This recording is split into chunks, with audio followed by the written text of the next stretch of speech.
Well, thank you all for coming today.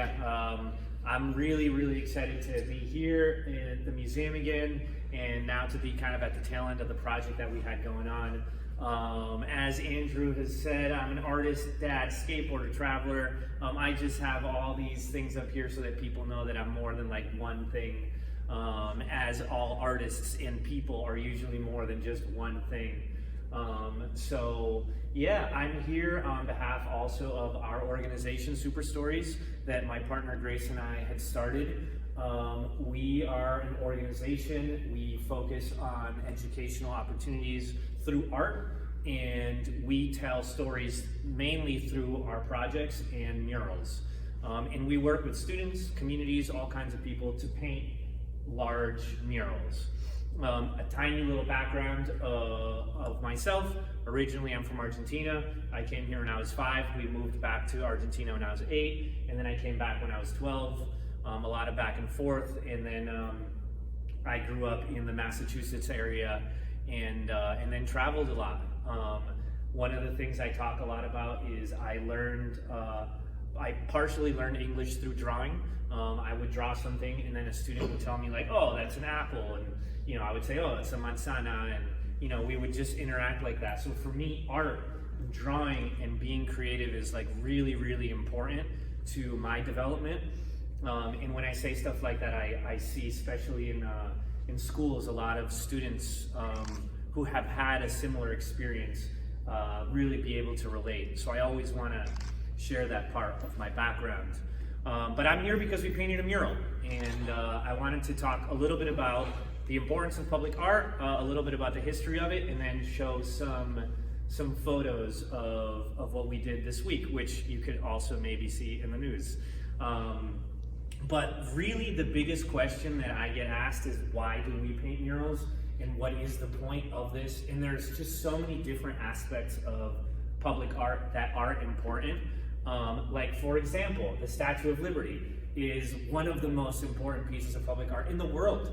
And a lot of people don't know that this was a gift from France, from a French artist, from an abolitionist, that gave this to the United States for their 100th year birthday of becoming a country.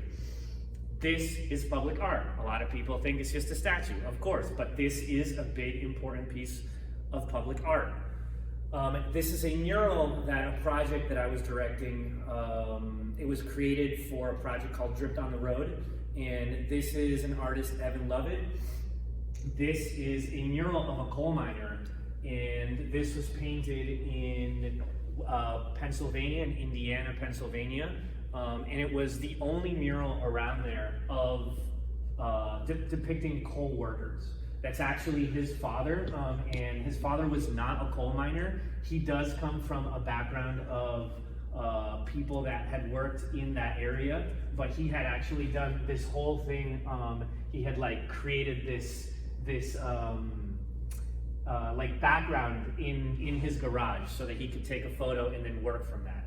But this particular mural was, to me, like a life-changing thing to see come together, because we did this in October 2020, so like right in the middle of COVID, and all of these families that had been in coal mining and had been part of the history of it came out to see the mural. And we had some really amazing conversations with that community, learning about what their grandparents went through, what countries they came from to work in the mines, how intense that job was. And this mural, a lot of people that came by, said, with all this political division and everything, nobody ever sees like the work that we do. And thank you for recognizing just the people, the men and the women that were behind all of this kind of work. So this was like a really important thing. When I saw how community members reacted to it, saying thank you for seeing us, it was something important to me. So this is another piece of public art. This is Mosaic. This is James Baldwin, and it was done by Rico Gaston in a train station in the Bronx. He was also hired to do a variety of other mosaics in that specific train station. Reggie Jackson. Here's another weird one. This is the crochet bowl by Oleg. So Oleg is they're called yarn bombers. They go around and they basically wrap things in yarn. Sometimes it's trees, sometimes it's the bowl in Manhattan, the financial district. She actually had done this project in 2010 as a gift to New Yorkers after the big financial crisis that was going on. This was their interpretation and their way to give back. But it was done illegally, so the next day it was gone. So this is a spider by Louise Bourgeois. This one's in Gilboa, and she started making these spiders and bringing this project together when she was 80. And this is based on her mom. The spiders are based on her mom because her mom was a weaver. And this was an ode to her mom. And there's a lot of different ones that she had done. This is the last one. Well, I think it's the last one that is on here, but this is the Heidelberg project. This is a really, really interesting piece of public art. It's actually like many blocks in Detroit. And this is by Tyree, I don't know how to say his name, but Gaitan. When he came back to his area in Detroit, it was like destroyed. And he wanted to somehow bring attention to the area and cleaning it up with teenagers and older folks from the community. And this is one example of the houses, but if you should research this project, because the houses have like, some of them are just full of polka dots that they made. Some of them have like other teddy bears stapled to them or chairs all over them. It's really, really interesting because all the houses are abandoned. And so it was a way of getting attention to the area. And this last one is by an artist that we also brought on a trip to Western PA, Souls. And it's just an example of like a postcard mural with each one of the letters having an important aspect of this community, Blairsville, which was another coal mining town. And it's interesting because when you start painting public art, and he starts, spray painting in a community of 700 people, they're like, what are you doing? This is disgusting. Stop doing this. This is ugly. And we were like, okay, relax. It's gonna be really good. Don't worry. They're like, nah, I don't know what you're doing here. This is not good, not good. And then by the third day, the same people are like, thank you so much for doing this. We really appreciate it. So sometimes it takes a little bit, especially in smaller communities, for people to really see what you're doing because they don't have experience, with public art, or some guy from the Bronx coming in with spray paint and starting to spray. They think you're like doing illegal graffiti, which we were not.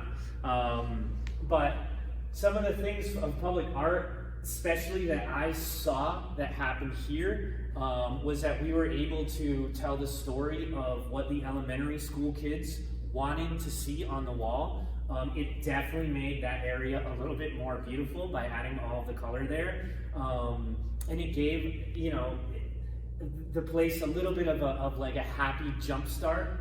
I think it brought a lot of community members together to see this. I know I saw a lot of parents bringing their kids to come and help paint, and they were like really proud of it.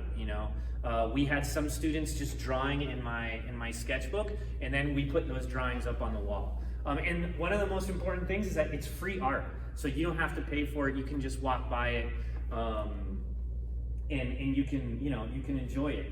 I think it's important to know a little bit about the history of muralism and graffiti in the United States. So I'm just going to touch on it for 2 seconds. Muralism here in the United States was really influenced by the Mexican mural movement. That's something that is important if you're going into this world to know that. There was 3 specific artists that really influenced murals here in the US. And from that, these two projects, the Federal Arts Project and the Workers' Progress Administration, they were really amazing projects that happened after the Depression. The government gave people money to paint, to create, and to paint murals. And one of my favorite American projects is the murals that were painted in post offices. You would never expect that you're gonna see an awesome mural at a post office, but there's thousands of murals in post offices. So here's one in Texas, and all of them, of course, depict historical and cultural things about the area. Here's another one, Pennsylvania, and this is actually in Detroit. This was by Diego Rivera, who was one of the Mexican muralists who came here and influenced the movement here. And he was married to Frida Kahlo, if you know who she is. He was, I guess, the downfall there. And I always bring these guys up. They're called Os Gemelos, which means the twins. They're from Brazil. They, if you watch them paint, they paint this whole thing together. And if you watch them paint, they are making like the same movements. I think they're like connected because they're twins or something. But they're like really, really interesting people to watch. And they create kind of this like surreal landscape with different characters and stuff. The next thing that has influenced American muralism is graffiti. And graffiti is, if you're like proud of it, well, I'm really proud as an American, naturalized American person, that graffiti came from the United States. This is the largest art movement in the world. It has not stopped, and it continues to evolve in every single country that it hits. You can go anywhere, in almost any country, graffiti exists. And I mean, historically it started in the Bronx or Philly. They have like a beef about who did it first, but great ideas sometimes start at the same time in multiple locations. But this was just kids saying, hey, I'm here, hey, I exist, check this out. And the thing about being in the city at that time is you could paint a train, and someone could paint a train in the Bronx, and they would see it in the Lower East Side, and then would go all the way up to Harlem, and then it would circle back, and you could see your name like floating around. And to kids who like no one listened to and nobody cared, this is really important. That culture now has moved onto freight trains, and so that's why you see freight trains painted, because all of the trains in the city were just eventually washed. And it's very difficult to paint a train these days. But these are how some of the trains looked back in the day. And this is like, some of the students who we worked with this week used good spray paint. This is not good spray paint. This is stuff that's drippy, that's coming out like crazy. And these kids were doing this in the middle of the night and creating like really beautiful pieces of artwork. And they were able to connect colors and really understand color palettes. And this is another artist, Seswan. I always mention him because he's like a really creative illustrator. And graffiti writer. So I think those are really important, two really important parts of public art that people should know about, and they have come together and created what we know today as muralism, as murals that are here in the United States. The projects that I do with Super Stories and with students, we really want to bring stories out into the communities. Again, like I said before, we want to bring color, we want to brighten up walls. And for me, the most important thing is to teach. Students how to paint, the entire process that comes with fundraising, right? And asking people for money, which is now an entire new skill that you guys have. Asking people for sponsorship, get from that all the way to learning how to be on a lift, realizing that scaffolding shakes a lot, right? And all of these things that really, as an artist and as a person, has taken me 15 years to learn, but I just really, really think it's important to teach that. so that you can take that on to the next projects that you do. Whether you want to paint a house, or someone hires you to paint this wall white, or you're going to paint a mural. It's important, and even if you're going to go and be a doctor or a lawyer or whatever it is, at least you like are understanding to be creative, because we have to be creative for all these problems that we have in the world. We can't just think one way. We have to really be able to open up our minds. So that's why I do this. And these are some of the projects that I've painted with elementary schools. All of the kids, in my process is to have the kids draw things that they're inspired by, maybe some things that their school, tells them, their school mascots, and then to paint those things large, to give them a voice and to really center them in the work. No one listens to kids, and especially younger people who are our future and who are the ones who are going to take over in the foreseeable future. So I think it's so important to give them this platform to be able to express themselves, and to work in their community, making murals like this. And when they see their work, like, it really brightens them up. This kid who painted Sundog, when he saw that, he was like jumping up and down. Oh, you picked my drawing. I can't believe this. And it like made his week, and it made like my month, because he was just so happy. And the teachers had said that he was really he was new to the school, and he wasn't doing so well, but I think that this really showed him that, like, oh, at least someone's listening to me. And that was really impactful for me, to see that. This is another mural in a school in Schenectady. The students are always painting because it's a really important part. This was a mural in a middle school, so a little bit different, a little bit more complicated, and we go with some more complicated imagery here. A mural at an elementary school in Lee, Massachusetts. This was another mural by, I think kindergartners made the drawings and fourth graders painted it. And this was the first art festival that we brought our 2-month-old baby to. We want to make sure that we start him off young. I think he's sleeping there, who knows. And then this was at a school in Vermont. And this was another really important project for me, because I was able to work with all of these students. This was their last opportunity to go to school. After this, they did not have any more programs for them, because they were coming from a variety of middle schools and high schools, and this was like a therapeutic school for them to go to that was allowing them to do art. They have a half pipe here. They had like a little skate park, a farm, all kinds of stuff that they were able to access. Yeah, there was a lot of very interesting conversations, and they got to paint. And their word that they chose was resilience, because they really needed it. And here is our sketch. So this was the sketch for the mural. I think it turned out pretty close. And we got all the drawings, like I said, from elementary school kids, and then we painted it. And I'm just going to show you some photos of the project. And then I invite you to go downtown, even though everyone who's here has seen it.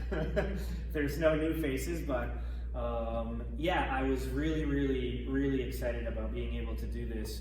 And this girl, she came with her family, and her sister had drawn the turtles, but she didn't have any drawings. So I just asked her to draw me some stuff in my sketchbook, and then we painted both of her drawings on the wall. And that's the thing about like being flexible when you're doing public art, and being able to just listen to someone and say, sure, let's get your ideas on the wall. And you saw how happy it made her, and she was now included in it. And her sister, I'm sure, will walk by all the time and say, that's ours, we painted that. And like, that's ours, So yeah, just some photos of everybody painting, the interviews on TV, and yeah, this is, I guess, just the photo that I was able to take. It's huge, and you can't really take a photo of the whole thing with the trees there, but yeah, I was really, really happy. And here's a video of the process of how I do this. So I'm like really sketching from their actual drawings.